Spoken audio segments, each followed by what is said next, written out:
您现在正在收听的是美国俄亥俄州 Toledo 教会聚会后的分享与见证。今天要和您分享的题目叫神的帐幕在人间。在出埃及记19到34章隐藏着一把将天连于地的钥匙，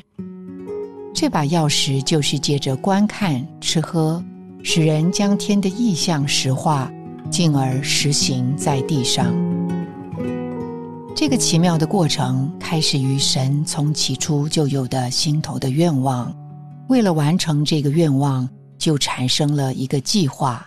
这一切都与人息息相关。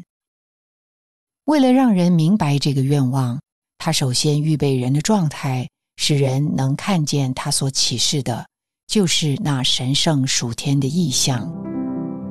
这个意象像一幅可以进入的立体图画，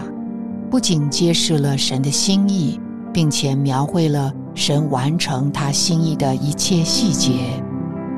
更是一个神圣的领域，满了神的神圣属性，使人可以进入其中，被神一切的丰富浸透而变化，才能将所领受的意象在地上落实，并且执行出来。在这个意象的领域中，他从来不以教条和道理来改变人。神使人得变化的路是奇妙的，就是借着人的观看和吃喝。在出埃及记第24章，我们看到一群付上代价跟随摩西上山的人，他们向往属天的侍奉，并且在观看吃喝享受神的光景中成熟，背负了神的子民。在山上，他们所看见的就是神自己和他脚下平铺的蓝宝石，像天一样明净。这些蓝宝石不是散落一地的，乃是平铺整齐有序的，是神精心打造的杰作。他想让人看见的不仅是神的自己，还有他脚下平铺的蓝宝石，就是基督和他所建成的教会，基督的身体。这是神心头的愿望。出埃及记中领受启示的部分并没有结束于在山上看见异象，观看吃喝是人看见属天异象的基础，只是一个开始。被这个异象构成，并将异象实化执行在地上，才是神最终的目的。难怪在人看见异象之后，神用了15章的圣经篇幅来描述这个异象的具体内容，以及执行这个异象的细节。这个奇妙的异象完全是关于神要建成一个在地上的居所，就是神的帐幕，使人能借此进入与他相会。出埃及记中所描述的帐幕，就是教会在地上生活的图画。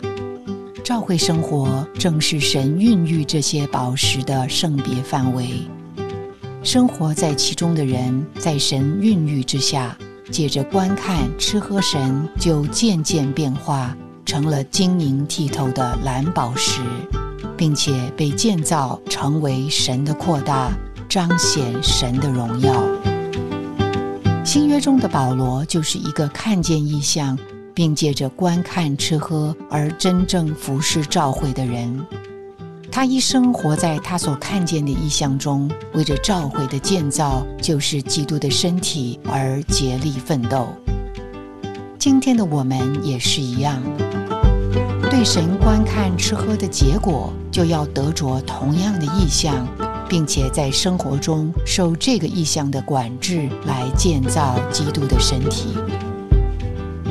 这个神圣的意象的揭示和实化，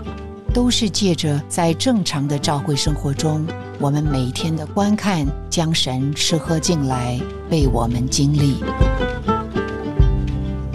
的确，教会乃是一般看见天，拥有天，在与神相会中观看吃喝，被神圣的属性构成，并将神的帐幕带到人间的人。谢您的收听，希望您能从今天的信息中得到亮光和启示。你的点赞、留言、分享、转发是我们持续制作的动力。我们的网址是 thechurchintoledo.org。期待我们下次空中再会。